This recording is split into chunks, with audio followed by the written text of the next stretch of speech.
Sebuah pondok pesantren yang seharusnya menjadi tempat menimba ilmu agama justru berubah menjadi pusat skandal yang mengguncangkan publik.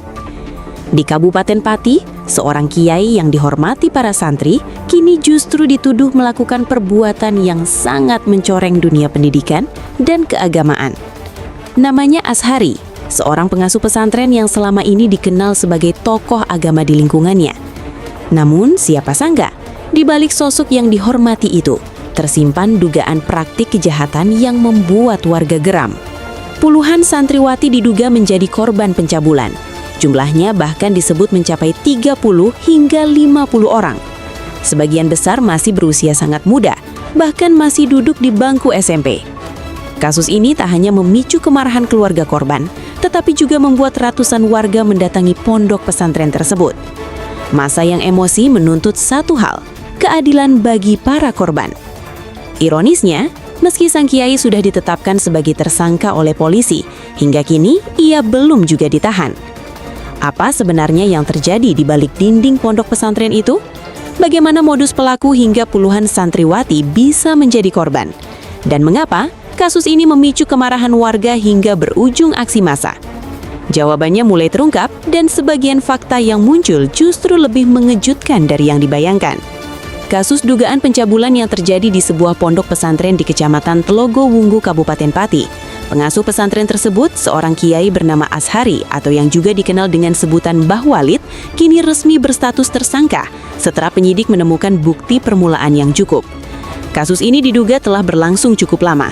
Kuasa hukum korban, Ali Yusron, menyebut dugaan tindakan asusila tersebut terjadi dalam kurun waktu 2024 hingga 2026. Awalnya, hanya beberapa korban yang berani melapor. Namun setelah kasus ini mulai terungkap, jumlah korban diduga jauh lebih banyak. Bahkan diperkirakan jumlah santriwati yang menjadi korban bisa mencapai 30 hingga 50 orang. Sebagian besar diantaranya masih di bawah umur dan duduk di bangku SMP. Modus yang digunakan pelaku juga terbilang sistematis. Menurut kuasa hukum korban, pelaku kerap menghubungi para santriwati melalui pesan WhatsApp pada tengah malam. Setelah itu, korban diminta datang ke kamar untuk menemani tidur. Bagi santriwati yang menolak, ancaman langsung diberikan. Korban disebut akan dikeluarkan dari pesantren jika tidak menuruti permintaan tersebut. Sebagian korban bahkan berada dalam kondisi ekonomi yang sulit, sehingga merasa tidak memiliki pilihan lain selain menuruti permintaan pelaku. Dalam beberapa kasus, pelaku juga diduga menggunakan manipulasi spiritual untuk mempengaruhi korban. Ia mengaku sebagai wali atau keturunan nabi agar korban percaya dan tunduk pada perintahnya. Strategi ini membuat banyak korban mengalami tekanan psikologis dan takut melawan. Lebih mengejutkan lagi, dalam beberapa kasus, santriwati yang diduga hamil akibat perbuatan pelaku disebut dipaksa menikah dengan santri lain. Tujuannya diduga untuk menutupi skandal yang terjadi di lingkungan pesantren tersebut. Terungkapnya kasus ini langsung memicu kemarahan warga sekitar. Ratusan orang mendatangi pondok pesantren tersebut dan menuntut agar pelaku segera ditahan. Aksi warga bahkan sempat memanas. Polisi akhirnya turun tangan untuk mengamankan situasi dan mencegah kericuhan yang lebih besar. Kemarahan warga bukan tanpa alasan. Pasalnya, meskipun tersangka sudah ditetapkan oleh polisi, hingga kini yang bersangkutan belum juga ditahan. Situasi ini membuat banyak pihak mempertanyakan penanganan kasus tersebut. Kapolresta Pati memastikan proses hukum tetap berjalan dan penyidik terus melakukan pemeriksaan terhadap tersangka serta sejumlah saksi untuk melengkapi alat bukti. Namun bagi masyarakat, proses tersebut dianggap berjalan terlalu lambat. Di media sosial, kemarahan warganet juga terlihat jelas. Banyak netizen mengecam keras tindakan pelaku. Salah satu komentar warganet yang ramai dibagikan menuliskan, "Tempat belajar agama kok malah jadi tempat kejahatan? Kalau benar terbukti, hukum seberat-beratnya." Komentar lain bahkan menyoroti lemahnya pengawasan terhadap lembaga pendidikan. Kenapa lembaga pendidikan seperti ini bisa lolos dari pengawasan? Harus ada evaluasi besar-besaran, tulis seorang netizen. Tak sedikit pula warganet yang meminta nama pelaku tidak lagi disamarkan. Kalau sudah jadi tersangka, seharusnya identitasnya dibuka agar tidak ada korban lain, tulis komentar lain yang viral. Kasus ini pun menjadi perbincangan nasional karena menyentuh dua hal sensitif sekaligus, pendidikan dan agama. Banyak pihak berharap penyelidikan dilakukan secara transparan agar kepercayaan masyarakat terhadap lembaga pendidikan keagamaan tidak semakin runtuh.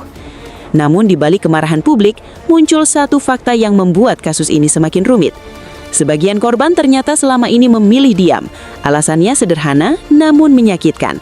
Takut dikeluarkan dari pesantren, takut tidak dipercaya, dan takut masa depan mereka hancur jika berani melawan.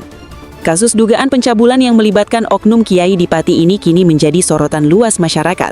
Bukan hanya karena jumlah korban yang diduga sangat banyak, tetapi juga karena tempat terjadinya kasus tersebut adalah lembaga pendidikan yang seharusnya menjadi tempat paling aman bagi para santri. Di tengah kemarahan publik, proses hukum kini terus berjalan. Polisi masih melakukan pemeriksaan terhadap tersangka dan mengumpulkan keterangan dari para saksi. Namun desakan masyarakat semakin kuat agar kasus ini ditangani secara transparan dan pelaku segera ditahan jika bukti telah cukup. Bagi keluarga korban, perjuangan mereka belum selesai. Banyak dari para santriwati yang kini harus menghadapi trauma panjang. Sebagian bahkan harus berjuang untuk kembali menjalani kehidupan normal setelah pengalaman yang sangat berat. Kasus ini juga menjadi pengingat penting bagi semua pihak, bahwa kekuasaan, jabatan, atau gelar keagamaan tidak boleh menjadi tameng bagi siapapun untuk melakukan kejahatan. Justru semakin tinggi kepercayaan yang diberikan masyarakat, semakin besar pula tanggung jawab yang harus dijaga. Kini publik menunggu satu hal, kejelasan hukum. Apakah kasus ini akan benar-benar diusut hingga tuntas? Ataukah justru akan tenggelam seperti banyak kasus serupa sebelumnya? Jawabannya kini berada di tangan aparat penegak hukum. Dan bagi puluhan korban yang berani bersuara, satu harapan mereka tetap sama, keadilan.